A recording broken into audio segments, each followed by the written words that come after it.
ये आपके इंटरपोलेशन का दे रखा है F X equal to F one plus X minus one C one. ये जो क्वेश्चन जो दिया है ये डायरेक्ट फॉर्मूला दे दिया है कि इस कौन सा फॉर्मूला है, तो ये दूसरा ऑप्शन करेक्ट है, गॉस बैकवर्ड इंटरपोलेशन फॉर्मूला है दूसरा वाला। क्वेश्चन नंबर 77 कह रहा है एक लंबवृत्तीय बेलन का समीकरण जिसका अक्ष एक्स अक्ष और त्रिज्या आर है होता है।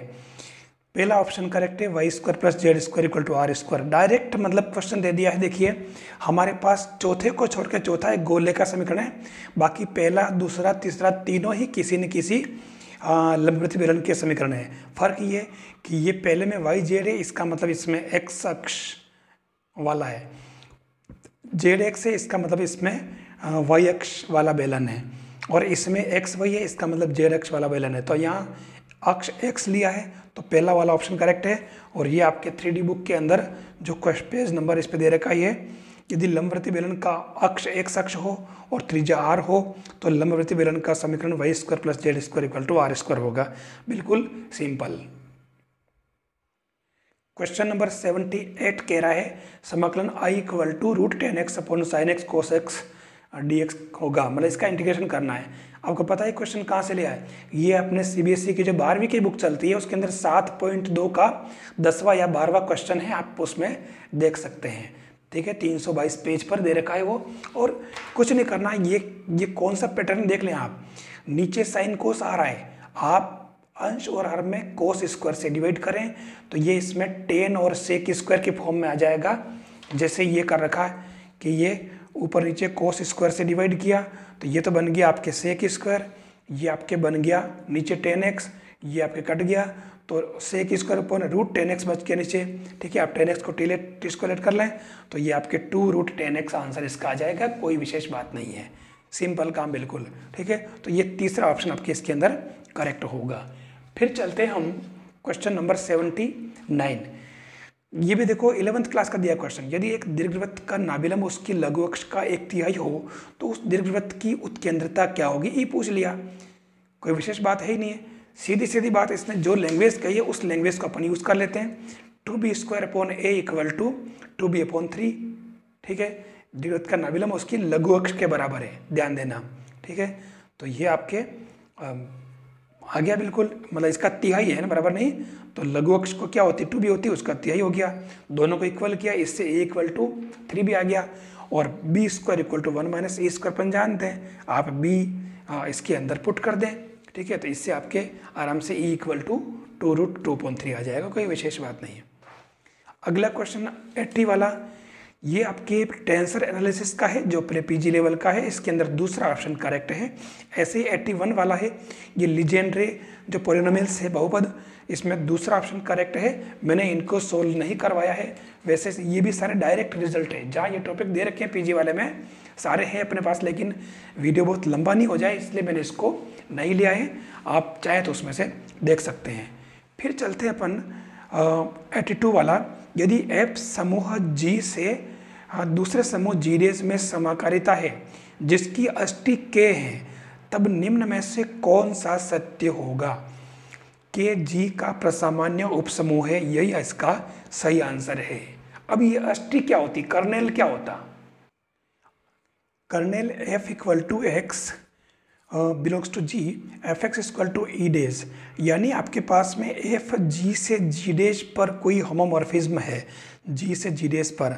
ठीक है, f अब इसके अंदर जैसे D E D F और भी हो सकते हैं कोई, यहाँ इसके अंदर इस पूरे में G में A B C D F L कुछ भी बहुत सारे एलिमेंट है, लेकिन आपको अगर इसमें अगर देखा जाए तो आप इसके अंदर देखें कि A का F इमेज ई डेज आ जाए, B का भी ये आ जाए और C का भी ये, यानी इस G के अंदर कुछ एलिमेंट ऐसे हैं, जैसे एक तो F A equal to E dash, F B equal to E dash और F C equal to E dash, यानी 3 एलिमेंट ऐसे हैं जिनका जो F इमेज तस्मक अवयव हो जाएगा ई डेज, G डेज का तस्मक अवयव, इसका नहीं। ठीक है ना, इसका मतलब ये हुआ कि इस कर्नेल एफ के अंदर आए एक कोई सेट होगा समुच्चय जिसके अंदर एलिमेंट होंगे ए बी सी, ये एक समुच्चय जो है वो कहलाता है कर्नेल एफ। ठीक है ना, कर्नेल एफ कहलाए। कर्नेल एफ का मतलब कोई एक समुच्चय है जिसमें कुछ एलिमेंट है और इन एलिमेंट्स का जो एफ इमेज है वो ईडीएस के बराबर होनी चाहिए। तो अब यहाँ पर इसने जो क्वेश्चन पूछा है वो सीधा सीधा इसने डायरेक्ट समाकारिता की जो मूलभूत प्रमेय है वो पूछी है। ये देखिए, यदि एफ ग्रुप जी से जी रेस पर एक समाकारिता हो तो एफ की अष्टी के इज नॉर्मल सब ग्रुप ऑफ जी। ठीक है, साफ साफ दे रखा है ये समाकारिता का प्रथम प्रमेय जो आपके सिलेबस में सेकंड ग्रेड के अंदर भी डायरेक्ट दे रखा है। तो ये आपके इसके अंदर पहला ऑप्शन करेक्ट हो जाएगा।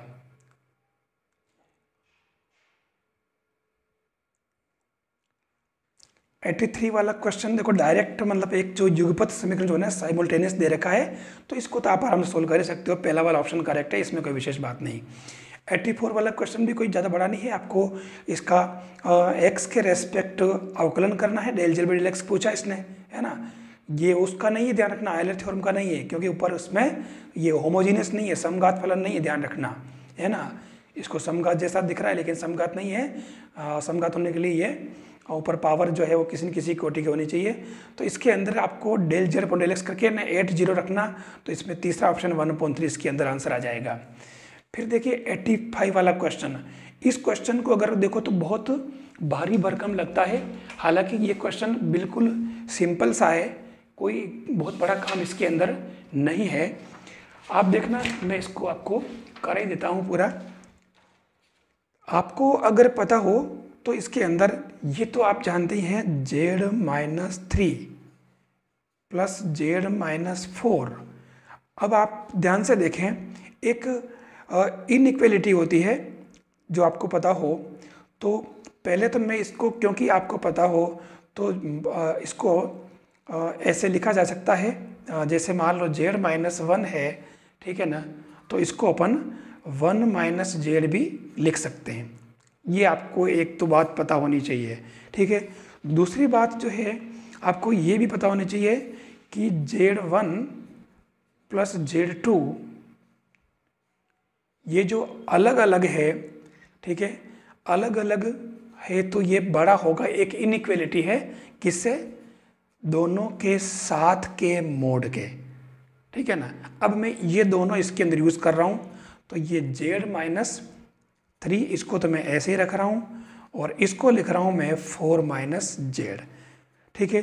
अब ये अलग अलग है, ठीक है, मैं इसको एक साथ करके इसको ऐसे कर देता हूँ, तो ये z-3 प्लस 4 - z, तो ये कितना आ जाएगा आपके, z से z तो कैंसल, ये और ये 1।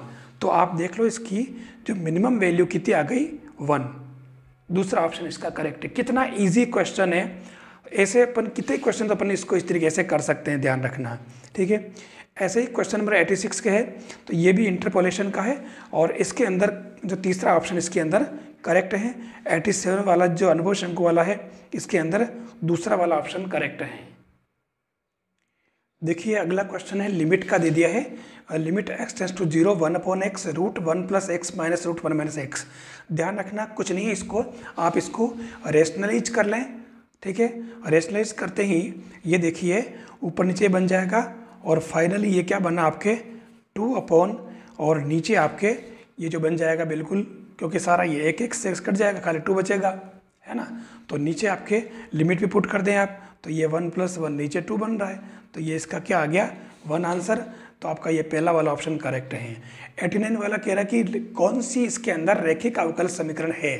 तो रैखिक अवकल समीकरण होने के लिए dy/dx = आपका ये पैटर्न होना चाहिए, dy/dx + py = q, ठीक है। और p और q जो है वो दोनों सेम x के फलन होने चाहिए या फिर y के फलन होने चाहिए, अगर ये उल्टा हो तो यहाँ ध्यान से अगर देख लें तो ये पहला वाला है नहीं, ठीक है। इसके अंदर दे रखा है ये रिड्यूसिबल टू, मतलब उसमें है, तो ये y में देखा y से डिवाइड करके अपन कर सकते हैं इसको, ठीक है। तो ये दूसरा वाला मतलब रिड्यूसिबल टू लीनियर वाला है, तो ये दूसरा वाला ऑप्शन करेक्ट है इसके अंदर, ठीक है। बाकी सारे लीनियर नहीं है, ठीक है। फिर क्वेश्चन नंबर जो 90 दे रखा है, यहाँ से पूछा ये उस लंबवृत्तीय बेलन का समीकरण ज्ञात किए जिनके जनक जेड अक्ष के समांतर है और A X square plus B Y square plus C Z square equal to 1 L X plus M Y plus N Z equal to P को इंटरसेक्ट करते हैं। हमारे यहाँ यही बिल्कुल देखो, यहाँ वाई अक्ष के समांतर है, हमारे यहाँ इसके अंदर जेड अक्ष के समांतर है। आपको कुछ नहीं करना, आपको ये जनक का समीकरण लेना, X minus alpha upon 0, Y minus beta upon 0, Z minus gamma upon 1। ठीक है, यहाँ 1 क्यों नहीं रखा? क्योंकि जेड एक्स के समांतर है। हमारे यहाँ किसके समांतर है? वाई एक्स के। तो हम यहाँ पर 1 यहाँ लेंगे बीटा के नीचे और यहाँ 0 कर देंगे।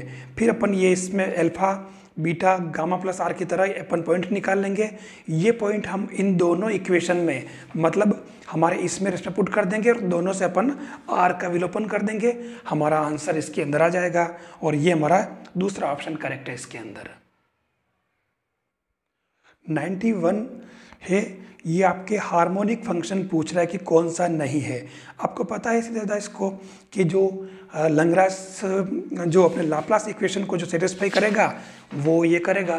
तो लाप्लास इक्वेशन क्या होती है? अपने लाप्लास इक्वेशन होती है del square u upon del x square del square u upon del y square equal to 0 आना चाहिए।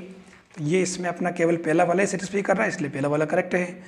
92 वाला क्वेश्चन जो है आपके ये टेंसर एनालिसिस का है और इसके अंदर पहला ऑप्शन करेक्ट है जो आप इसके अंदर कर सकते हो, कोई विशेष बात नहीं है।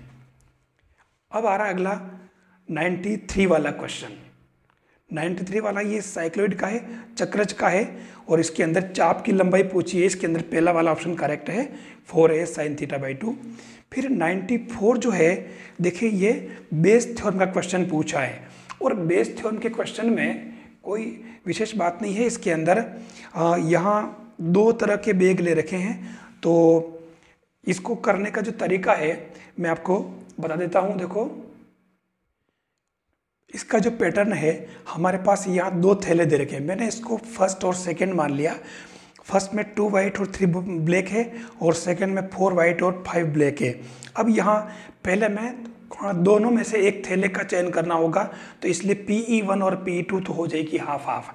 फिर इसके अंदर एक बात जो पूछी कि काली जो गेंद निकाली, उस काली गेंद आने की प्रायिकता लेनी अपने को।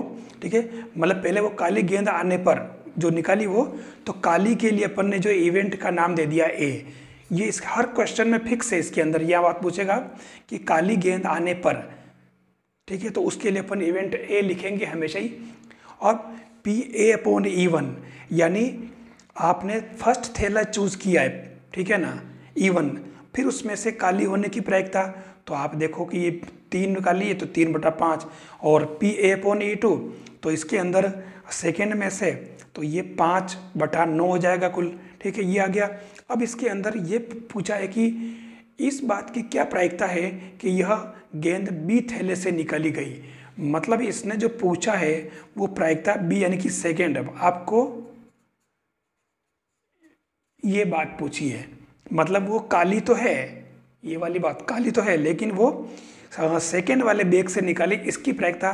तो ये बेस प्रमेय से होगा। इसके अंदर आपको क्या करना है, PE2 dot PA/E2 upon PE1 PA मतलब E, ये जो अपन निकाल रखे ना ये वाले, PA/E1 प्लस PE2 और PA/E2। बस इसके अंदर वैल्यू पुट करो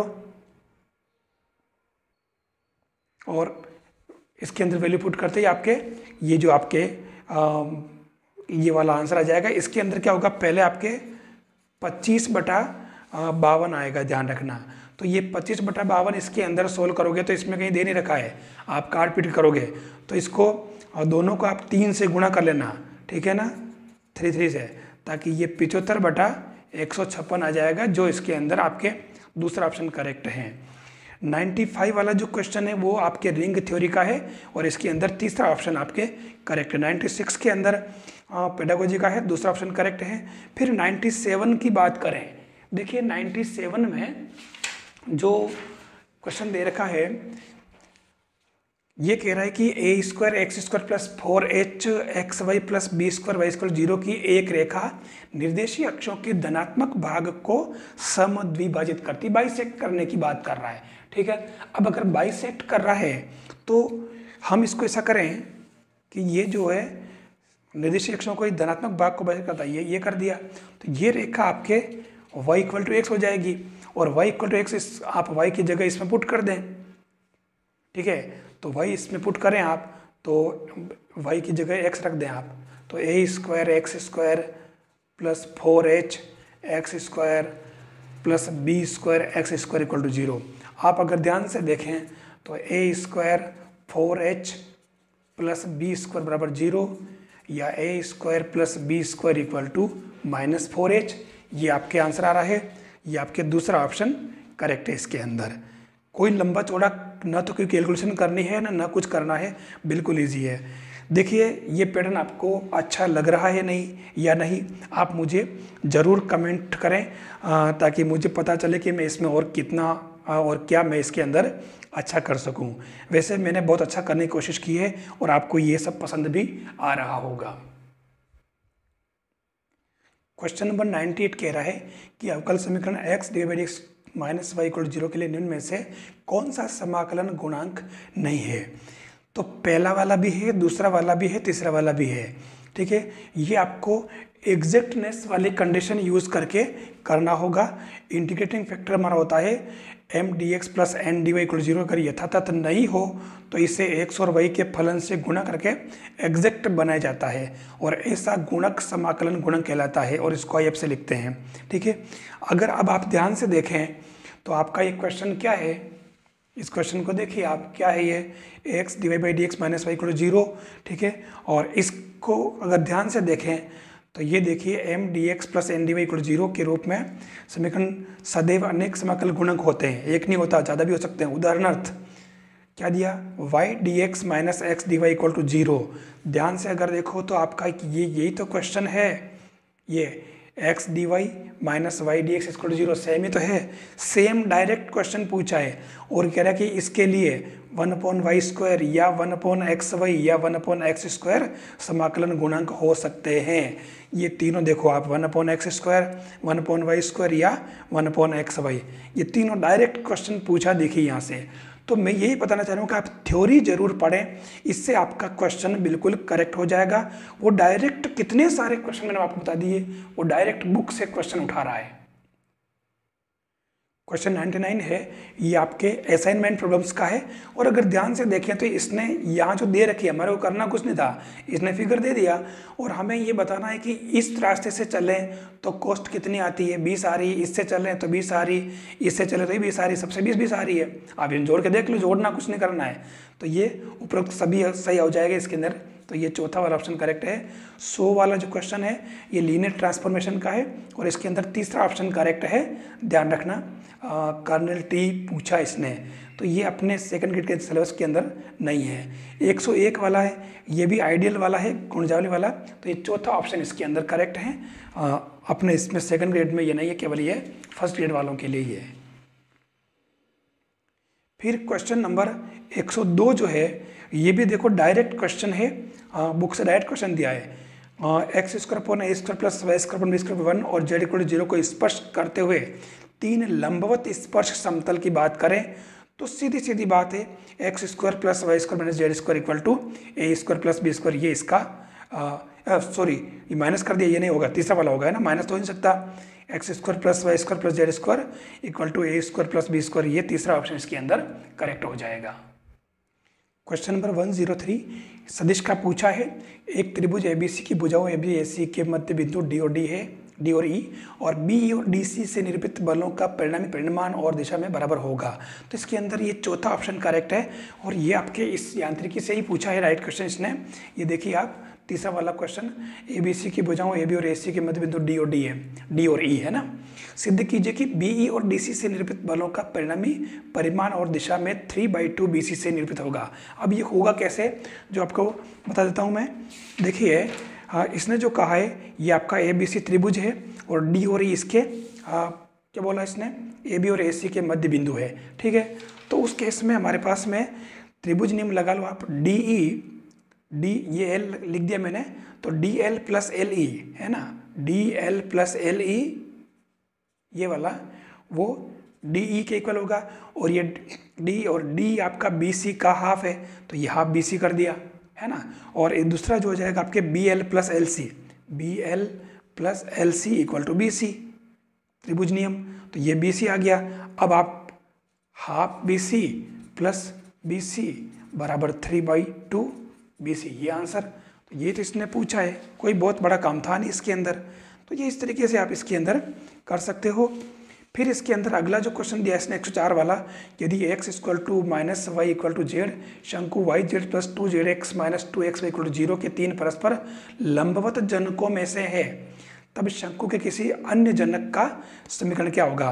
तो इसके अंदर पहला वाला ऑप्शन करेक्ट होगा। अब ये कैसे हुआ, आपको मालूम है कि जो लिखने का तरीका है, देखिए 104 में मैं इसको x/1 equal to y/-1 equal to z/1 कर दूं, ठीक है।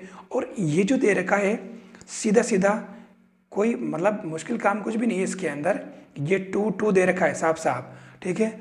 तो इसके अंदर आप क्या करें, हमें करना क्या है, इसके अंदर हमारे पास दूसरा जो जनक होगा x/y-y/z/, तो जो भी यहाँ पर होगा, आपको मालूम है कि ये a1 b1 c1 a2 b2 c2, ठीक है। तो उस केस में आपका a1 a2 plus b1 b2 plus c1 c2 equal to 0 होना चाहिए। तो यहाँ आप इसको तीसरे के, इसके पहले के साथ में ले लें, इस 2 को आप, ये जो है इसको आप नीचे बना लें, ये 2 - 2, तो ये 1/2 -1/2 और -1/1। अब आप देखो ये a1 a2 है ना, a1/a2 a1 plus a2, sorry इसमें आपको ये लगाना है a1 a2 plus b1 b2 plus c1 c2 equal to 0 आना चाहिए, लंबवत होगा। तो ये केवल इन दोनों से आ रहा है, ये तो आपका जो गिवन क्वेश्चन है वो, और ये इसके अंदर ऑप्शन ले लिया एक इनमें से, तो ऑप्शन से डायरेक्ट आपको आंसर निकालना है, तो आपके ये पहले वाले से आ रहा है, ठीक है। फिर इसने 105 वाला कह रहा है, तो 105 वाले के अंदर भी कुछ नहीं है, डायरेक्ट इसने क्वेश्चन दिया, ये अवमुख समुच्चय की प्रॉपर्टीज दे रखी है। ध्यान रखना कौन सा गलत कथन है, मतलब अगर आपके S1 S2 दो अवमुख समुच्चय है, तो ये इनका कॉम्बिनेशन पॉसिबल, लीनियर कॉम्बिनेशन कहते हैं इसको, S1 प्लस S2 भी अवमुख होगा, ठीक है। ऐसे S1 माइनस S2 भी होगा, लेकिन ये इस तरीके से S1 यूनियन S2 जो है इसके अंदर पॉसिबल नहीं है। ऐसे चौथा वाला इंटरसेक्शन भी पॉसिबल है, तो ये तीनों करेक्ट है, फर्स्ट सेकंड और लास्ट। थर्ड वाला जो है वो इनकरेक्ट है। आपको अवमुख समुच्चय की जो डेफिनेशंस मैंने बताई थी उसके अंदर मैंने ये चीज़ करा रखी है। क्वेश्चन नंबर 106 वाला है, ये देखिए आपकी ये पेडागोजी का है और इसके अंदर कोई विशेष बात नहीं, तीसरा क्वेश्चन सही है। और क्वेश्चन नंबर 107 जो है उसको आप देखिए, वक्रों y इक्वल टू 3 - x² और y इक्वल टू 2x से परिबद्ध क्षेत्रफल है। 4 ऑप्शन दे रखे हैं और चारों में से चौथा वाला आंसर इसका करेक्ट है। और इस कैसे किया इसको थोड़ा सा देखना। इसके अंदर पहले तो ये पैराबोला ले लिया इसने, पैराबोला जो इस तरीके से इसका डायग्राम बनेगा, थोड़ा डायग्राम को देखना पड़ेगा। और लाइन जो y इक्वल टू 2x है वो ओरिजिन से पास होती हुई जाएगी, हमने ये पॉइंट निकाल लिया है। और उसके बाद में इसके द्वारा जो गिरा हुआ क्षेत्रफल पूछा इसने, ये वाला एरिया पूछा इसने, तो उस केस में -3 से ये आपके जो x तो है -3 से 1 तक है, ठीक है। और y जो है वो 2x से 3 - x² है, ठीक है। तो ये इस तरीके से dy कर दिया, dy को तो 2x से 3 - x² कर दिया, और बाकी जो बचा उसको मैंने पूरा dy को इसके अंदर कन्वर्ट कर दिया। तो इससे हमारे पास में आराम से ये 32/3 आंसर आ रहे हैं। ज़्यादा कोई डीप नहीं है, थोड़ा सा इसके अंदर इसने कर्व ऐसा दे दिया है, तो थोड़ी देर लग सकती है समझने में। फिर नेक्स्ट क्वेश्चन जो आ रहा है 108 वाला, ये देखिए आप, ये कह रहा है वक्र P इक्वल टू FR के लिए ध्रुवांतर रेखा के लंबवत वक्रता जीवा की लंबाई। आंसर इसका सही जो है वो दूसरा वाला है। अब वो कैसे हुआ, P इक्वल टू FR जो आपके P और R के अंदर जो फंक्शन होता है, ध्रुवांतर रेखा के लंब वक्रता जीवा की लंबाई का फॉर्मूला होता है 2ρ cos φ, ठीक है। अब इसमें क्या कि अपन जानते हैं कि P equal to r sine phi हो जाएगा P अपॉन आर, इससे कोस फाई आएगा 1 minus p square upon r square. ठीक है, मैंने इसको थोड़ा सेट कर दिया, 1 माइनस ये P की जगह एफ आर लिख दिया जो हमारे पास गिवन था, और नीचे आर स्क्वायर, फिर इसमें एलसीएम लेकर के मैंने आर बार ले लिया, तो 1 upon r square minus f r का होल स्क्वायर बन जाएगा। फिर यहाँ जो वक्रता जीवा की जो लंबाई है, लंब वक्रता जीवा की लंबाई वो होती है 2 रो कोस फाई, मैंने 2, और रो की वैल्यू अपन जानते हैं D P upon D R होता है, मतलब इसके अंदर तो 1 अपॉन में आ जाएगा आर अपॉन डी पी होता है। ठीक है ना, ये जो है rho equal to R D R upon D P, इसको यहाँ पुट कर दिया और इसके अंदर वैल्यू पुट करते हमारे ये आंसर आ रहे हैं, और ये हमारा एग्जैक्ट आंसर क्या हो जाएगा 2 वाला। वैसे देखिए ये ध्रुवांतर रेखा के लंब वक्रता जीवा की लंबाई p s equal to 2 rho cos phi होती है। इसके अंदर 3-4 फॉर्मूले हैं, ध्रुव से गुजरने वाली वक्रता जीवा की लंबाई वगैरह, तो थोड़ा सा ये वैसे मैं आपको चैनल पे करा चुका हूँ पहले, जब ये टॉपिक लिया था मैंने, तो आप वहाँ से देख सकते हैं। क्वेश्चन नंबर 109 ये खेल सिद्धांत का है, और इसके अंदर जो मिश्रित रणनीति की बात अगर करें तो ये चौथा ऑप्शन करेक्ट होगा इसके अंदर। और 110वां जो क्वेश्चन है ये आपके बेजल फंक्शन का है, जो पीजी लेवल का है, इसमें दूसरा आंसर करेक्ट है। मैं इसको पूरा भी सोल्व नहीं करवा रहा हूँ। अब देखिए क्वेश्चन नंबर 111 ये वाला, इस क्वेश्चन को देखिए आप 0.1 गामा में, 0.2 गामा, 0.3 गामा, और ये कहाँ 0.9 गामा, तो इसका आंसर हो जाएगा गामा 2। अब ये कैसे हुआ जो आपको मैं बता देता हूँ। ये देखिए question number 14, gamma 1 upon N, gamma 2 upon N, gamma 3 upon N, gamma n minus 1 upon N, ये होता है 2 pi power n minus 1 upon 2 upon n power 1/2। देखिए डायरेक्ट एक क्वेश्चन है, चाहे इसको आप क्वेश्चन समझे, चाहे इसको आप कोई आइडेंटिटी समझें, आप इसके अंदर n की जगह जो है आप 10 रख लें, तो ये आपके 10 रखते ये 0.1, 0.2, 0.3 और 0.9 बन जाएगा, और n की वैल्यू आप पुट करते ही आपको ये आंसर मिल जाएगा जो हमारे को चाहिए, ये वाला सेकेंड वाला 2 पाई पावर 9/2 रूट 10। ठीक है, तो देखिए ये जो अपने बीटा गामा फंक्शन के अंदर जो आपने देखिए ये वाला मैंने करा भी रखा आपको चैनल पे, जब मैंने बीटा गामा फंक्शन करवाया था लगभग 4-1 महीने पहले, तो उसके अंदर मैंने ये चीज़ बता रखी, आप उसके अंदर देख सकते हैं। 12वां क्वेश्चन है, इसके अंदर तीसरा ऑप्शन करेक्ट है। 13वां क्वेश्चन है, इसके अंदर तीसरा ऑप्शन करेक्ट है, कोई विशेष बात नहीं, शिक्षा मनोविज्ञान का है। और ये 114 वाला क्वेश्चन जो दे रखा है, देखिए ये पीजी लेवल का है, और ये मैंने बहुत ही स्पष्ट उसके अंदर मेरे चैनल मैंने करा रखा है, बता रखा है, ये कैटेनरी की नियता पर होगा, ध्यान रखना।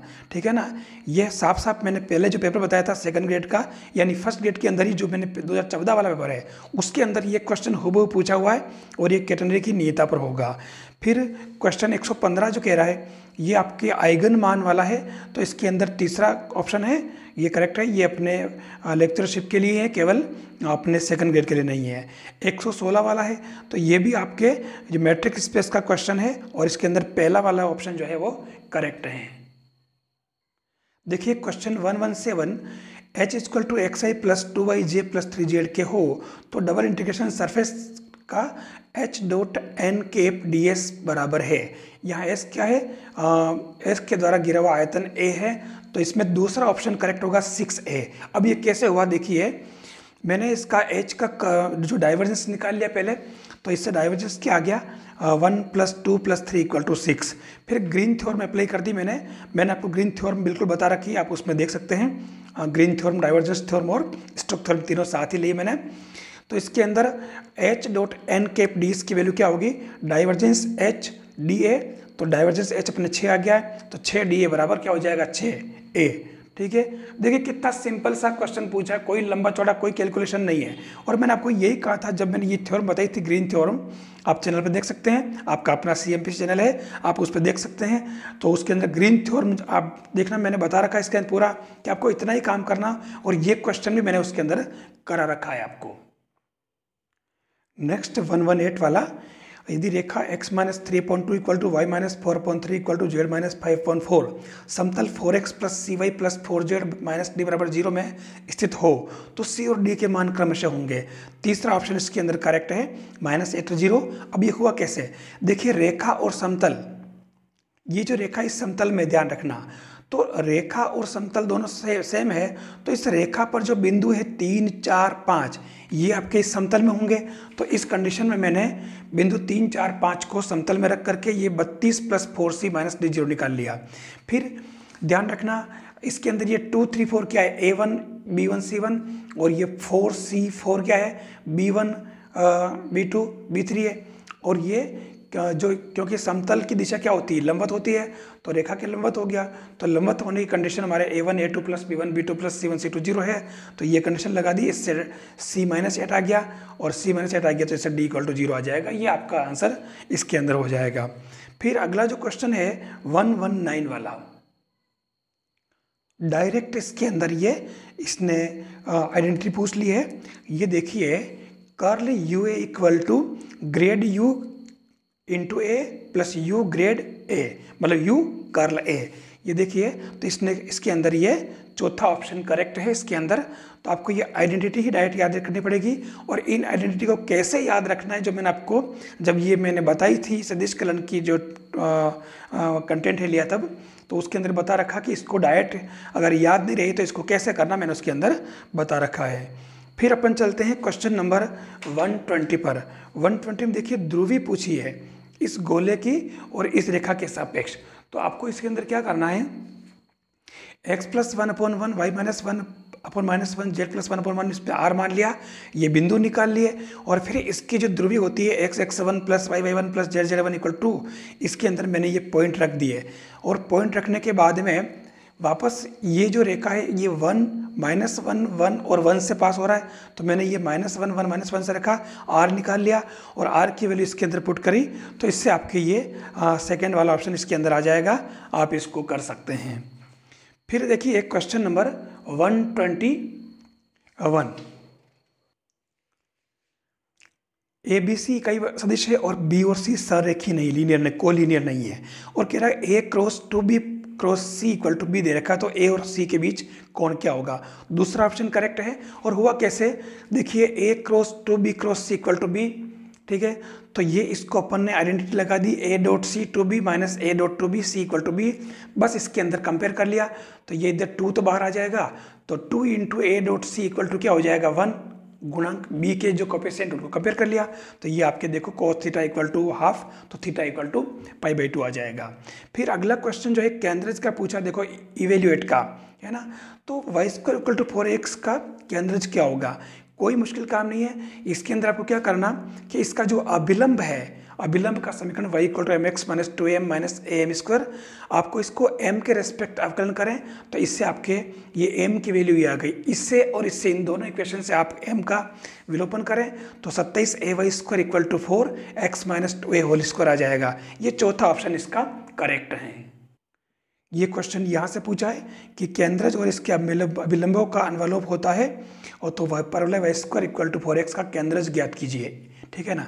तो केंद्रज के लिए ये इसने ढाल का समीकरण लिखा, अवकलन किया m के रेस्पेक्ट, और ये तुलना की, और ये 27ay² = 4 x - 2a³ आ गया, ठीक है ना। तो कोई विशेष बात नहीं है, आप जो इसका पैटर्न बता रखा मैंने, आप उसके बेस पे अगर करते हैं तो आपके आंसर आ जाएंगे। फिर अपन चलते हैं क्वेश्चन नंबर 123, ठीक है। ये पियाजे की जो 3-4 कंडीशन है उसमें से पूछा है, तो ये तीसरा ऑप्शन करेक्ट है इसके अंदर। 124 जो है टेंसर एनालिसिस का है, इसके अंदर पहला ऑप्शन करेक्ट है, मतलब ये वाला रॉन्ग है। फिर चलते हैं अपन 125 वाला।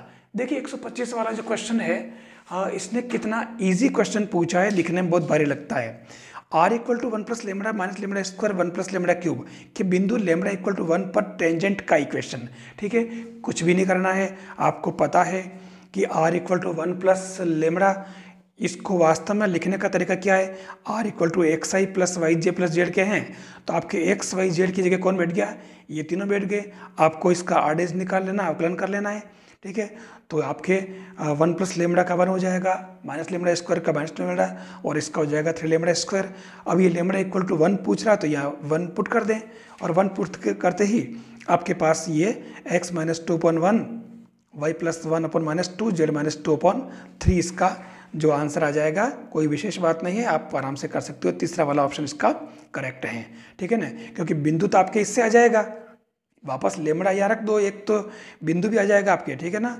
लेमड़ा रखने से यहाँ ये तो आपके r-1 आया है, ठीक है ना। r-1 तो आपके ये 1 - 2 3 ये तो आपके इसके दिक् को जाएँ, डायरेक्शन कोसाइन वो बैठेंगे नीचे, और -2 1 -2 कहाँ से आया, ये आपको r ये इसकी लेमड़ा की वैल्यू पुट कर दो यहाँ पे, तो ये बिंदु आ जाएंगे, बिंदु यहाँ बैठ जाएंगे, ये -2 1 -2, ठीक है ना। तो ये इसका तरीका है। 126वां क्वेश्चन जो है ये भी आपके उसका पेडागोजी का है, और इसमें तीसरा ऑप्शन इसका करेक्ट है। 127 वाला क्वेश्चन है, ये परम्यूटेशन कॉम्बिनेशन का है, तो इसमें तीसरा क्वेश्चन है, तीसरा ऑप्शन इसका करेक्ट है। थोड़ा सा सेट करके करना है, कोई विशेष बात नहीं है। 128 वाला है, वो डायरेक्ट सिल्वेस्टर थ्योरम पूछ ली है, तो दूसरा ऑप्शन करेक्ट है इसका। फिर 129 वाला क्वेश्चन जो है हम उसकी बात करें, देखिए इसके अंदर इसने कहा कि W = 2z - 4.z+2 के निश्चित बिंदु इनवेरिएंट पॉइंट, मतलब इनवेरिएंट कब होगा, जब ये W = z होगा तो ये इनवेरिएंट हो जाएगा। आप z पुट कर दें, ये z पुट किया और z के लिए इसको हल किया, z² -4 तो z = +-2 आ जाएगा, तो ये आपके इसके अंदर तीसरा ऑप्शन करेक्ट हो जाएगा। ये कन्फॉर्मल मैपिंग का है, ट्रांसफॉर्मेशन का, ठीक है ना। फिर 130वां क्वेश्चन एक गेम थ्योरी का है, जो अपने इसमें सिलेबस में नहीं है। चौथा ऑप्शन इसका करेक्ट है, 1 और इसका कल्याण बिंदु की स्थिति 2 3 पर होगी। देखिए 131 का क्वेश्चन है, ग्रेटेस्ट कॉमन इंटीजर का है। ध्यान रखना इसके अंदर 1 से √2 e⁻x² और x² इसके अंदर क्या है, ग्रेटेस्ट कॉमन इंटीजर है। हमें पहले ये देखना होगा कि ये फलन जो है, मतलब x की वैल्यू इसके अंदर 1 से √2 है, ध्यान रखना। तो ये देखिए ये जो क्वेश्चन है, x की वैल्यू 1 से √2 है, तो x² की वैल्यू कहाँ से कहाँ तक होगी, 1 से 2 के बीच में, सीधी सी बात है, ठीक है ना।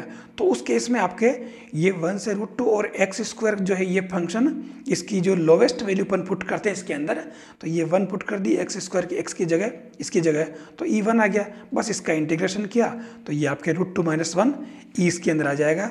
ये आपके तीसरा ऑप्शन करेक्ट है।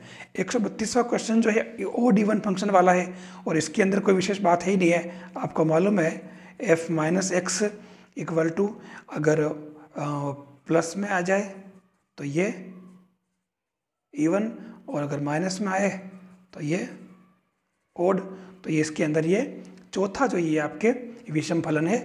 ऐसे ही 133वां है, सममित क्रमचय ग्रुप S3 के सभी उपग्रुपों की संख्या होगी, तो इसके अंदर कोई विशेष बात नहीं है, मैंने आपको बता रखा फैक्टोरियल 3, तो ये आपके 6 हो जाएगा। फिर इसके अंदर ताश के 52 पत्तों से 3 पत्ते यादृच्छिक रूप से निकाले जाते हैं। 12वीं क्लास के लेवल का क्वेश्चन है। इनके एक ही रंग के होने की प्रायिकता, तो आप इसको निकाल सकते हैं आराम से। तीसरा ऑप्शन इसके अंदर करेक्ट होगा। फिर 135वां जो क्वेश्चन है वो देखें आप, समंक को a + d a + 2d a + 2nd का माध्य से माध्य विचलन पूछा। तो देखो इसमें तरीका लगाया मैंने क्या किया, इसके अंदर a को 1 ले लिया, d को 1 ले लिया, n को 1 ले लिया।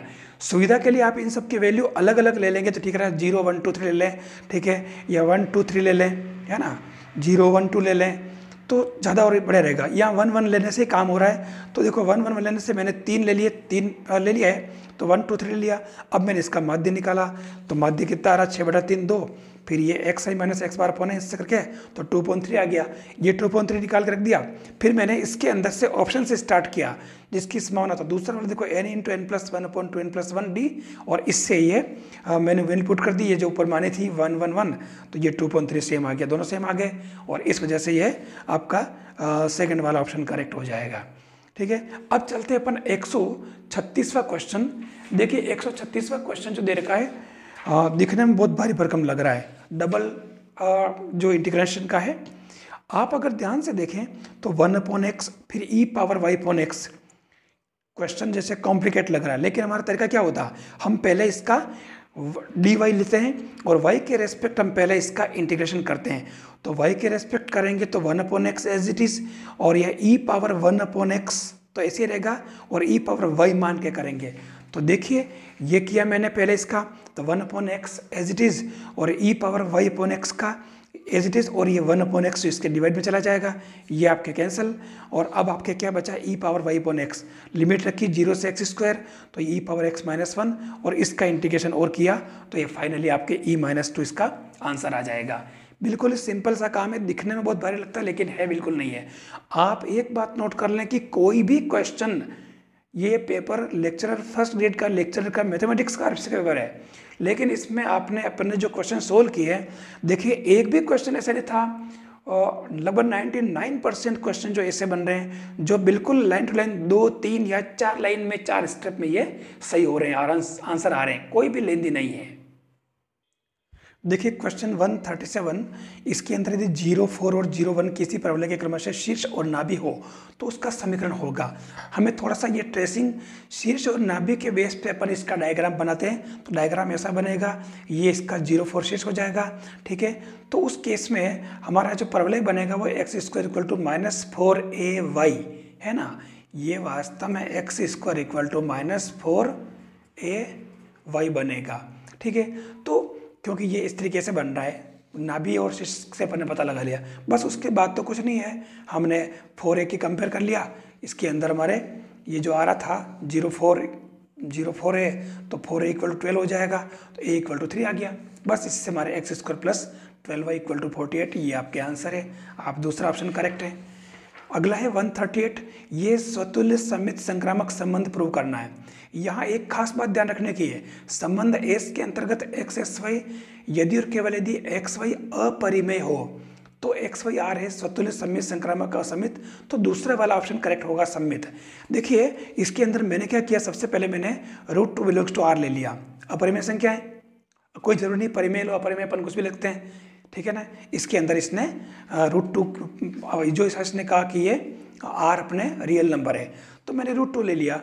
अब इसका √2 का खुद से खुद का किया तो वो आप देखो √2 × √2 आ जाएगा, और वो आपके S का नहीं होगा, अपरिमेय नहीं बनेगी, परिमेय बन जाएगी, तो नॉट रिफ्लेक्सिव। मैंने दूसरी बार √2 और 2 ले लिया, तो √2 × 2, ठीक है। देखिए आप √2 × 2 भी S का है, और क्योंकि अगर आप √2 × 2 करेंगे तो आपके S का आएगा, और ये 2 √2 करेंगे तो भी S का आएगा, तो ये सिमेट्रिक हो गया। लेकिन मैंने संख्या ले ली, देखो 2 √2 3 बिलोंग्स टू R, ध्यान देना, क्योंकि फॉर एवरी हर एक के लिए अप्लाई होना चाहिए, ध्यान रखना, इसलिए तो ये 2 √2 belongs to S, √2 3 belongs to S, ये देखिए ये इसका S का है, ये भी S का है, लेकिन आप देखें कि 2 और जो है वो 2 और 3 इसका S का नहीं है, तो ये ट्रांजिटिव नहीं होगा। बस इस तरीके से आपका ये क्लियर हो जाएगा। फिर अगला जो क्वेश्चन लिया इसने, देखिए 139 वाला, तो ये उसका पेडागोजी का आप कर लेना, तीसरा ऑप्शन करेक्ट है इसके अंदर, ठीक है। तीसरे और दूसरे में आप देखना, वैसे तीसरा सही लग रहा है, फिर भी इसको आप चेक कर सकते हैं। 143 में डायरेक्ट क्वेश्चन दे रखा है ये, इसलिए इसको मैं करवा नहीं रहा हूँ, इसके अंदर दूसरा ऑप्शन करेक्ट है, ठीक है, डायरेक्ट क्वेश्चन इसका। 141 कंप्यूटर वो CAI का है, और चौथा ऑप्शन करेक्ट है। 142 के अंदर भी ये भी आपके डायरेक्ट जो सर्व समीकरण दे रखी है, इसके अंदर चौथा ऑप्शन करेक्ट है, आप इसको कर सकते हैं। फिर 143 के अंदर लंगराज का जो रैखिक आंशिक अवकल समीकरण है, ध्यान रखना इसके अंदर पहला ऑप्शन करेक्ट है। डायरेक्ट इसका मीन ये होता है कि किसी पृष्ठ fxyz = 0 के किसी बिंदु xyz पर अभिलंब एक ऐसी रेखा के लंबवत होता है जिसके दिक् अनुपात PQR होते हैं, ठीक है, ये करेक्ट है। फिर 144 जो है इसके अंदर कुछ नहीं करना, ये आपके किसका बाइनोमियल द्विपद प्रमेय, ध्यान रखना 12वीं क्लास का जो लास्ट चैप्टर प्रायिकता का उससे किया ही है।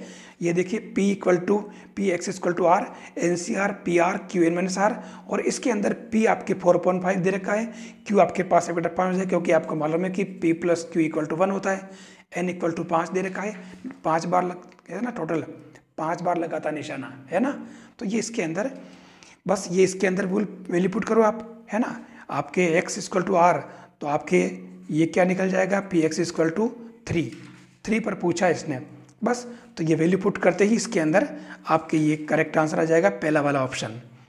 फिर देखिए 145 में थोड़ा सा सेट करना पड़ेगा, ये साइन प्लस 1 + कोस में, और हमारा जो फंक्शन होता है वो हमेशा होता है cos theta plus eta sine theta.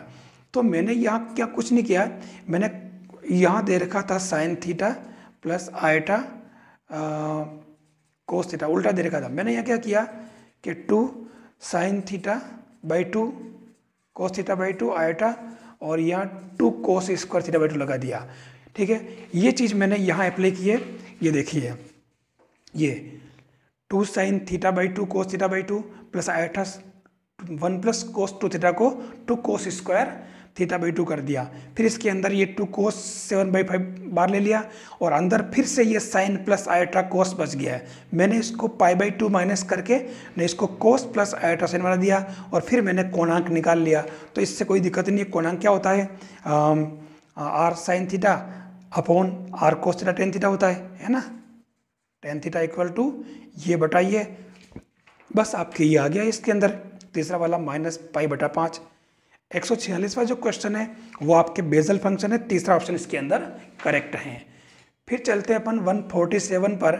इसमें ये ऑर्थोगोनल मैट्रिक्स पूछी है, घेरा दे रखा है, तो उसमें x प्लस वाई की वैल्यू पूछी है। तो आप ऑर्थोगोनल में ए स्टार इक्वल टू इसके अंदर आई होता है, इससे आप ये कर सकते हो। वैसे अपने ये इसके अंदर सिलेबस में नहीं है। 148 वाला भी डायरेक्ट दे रखा है। इसने मैट्रिक्स को डिफाइन करना पड़ेगा अपने को और उसके बाद में आप निकालोगे तो इसके अंदर ये दूसरा ऑप्शन करेक्ट है, इसके अंदर आंसर आ जाएगा। 149 वाला देखिए डायरेक्ट क्वेश्चन पूछ लिया है, बल का एक बिंदु के सापेक्ष आघूर्ण आपको पता हो तो tau equal to r cross f, physics के अंदर भी आता है और मैथ्स के अंदर भी आता है। तो आघूर्ण जो होता है वो आप देखो एक सदिश राशि है ना, बल इंटू लंबवत दूरी होती है, तो ये एक सदिश राशि हो जाएगी और ये चौथा ऑप्शन करेक्ट है। ऐसे आपके 150वां क्वेश्चन है, ये एपीजीपी का है। इसमें दूसरा 2 आंसर आ रहे हैं इसके, सारणपद पूछा है 2 है, आप इसको कर सकते हैं। तो ये आपके इस तरीके से आपका ये लेक्चरर फर्स्ट ग्रेड का आरपीएससी 2022 का पेपर कंप्लीट होता है। मैंने कोशिश की है एक एक क्वेश्चन को कहाँ से पूछा है, किस तरीके से आपको सोल्व करना, मैंने पूरा बताने की कोशिश की है और मुझे विश्वास है कि आपको ये समझ में आ गया होगा और ज़रूर अच्छा लगा होगा आपको। अगर ये वीडियो अच्छा लगा हो तो आप इसको लाइक करें, आप शेयर करें, अपने साथियों को भी बताएं, सभी इससे फ़ायदा ले सकें। और CMPC यूट्यूब चैनल को आप सब्सक्राइब जरूर करें ताकि आपको टाइम पे नोटिफिकेशन मिल सके। साथ ही जो CMPC नाम का टेलीग्राम चैनल है आप उसको भी ज्वाइन करें ताकि आपके कोई भी डाउट्स हो तो आप उस पर मेरे से कॉन्टेक्ट कर सकें, मेरे से बात कर सकें, अपने डाउट पूछ सकें। नेक्स्ट वीडियो लेकर मैं आता हूँ, तब तक फिर मिलेंगे। थैंक्स।